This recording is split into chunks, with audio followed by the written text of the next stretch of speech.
Welcome to another video, guys.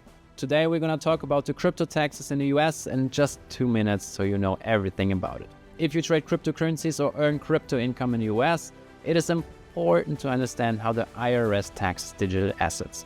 Since your time matters, here's a clear and compact overview of the key rules.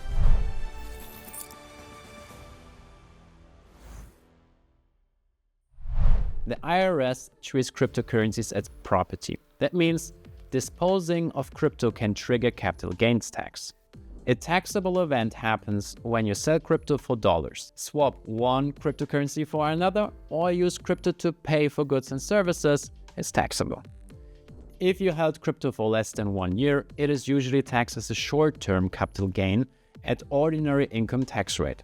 If you held it for more than 1 year, it considers long-term, and the federal long-term capital gains rates apply, ranging from 0 to 20% depending on your income. When calculating your cost basis, don't forget to use per wallet tracking. Apart from capital gains, some cryptos tax as ordinary income in the US.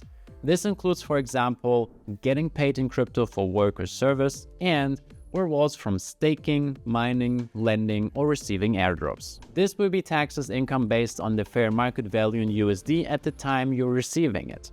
The tax rate is applied depending on the income level and ranges from 10% to 37%. And if you later sell crypto that you originally received as income, it can trigger capital gain tax again on any price increases since you received it. One more quick note. Crypto exchanges are already required to report transactions using the form of 1099-DA within the US. CARF is pushing even more global reporting of crypto activity, and the US is also expanding tax reporting around digital assets. We cover what this means in practice in our separate DAC 8 and CARF video. Check it out left here. And this is the basics of crypto taxes in the US. If this helped you, leave a like, subscribe to the channel, and drop your questions in the comments below. Thank you for watching, and I will see you next time. Bye bye.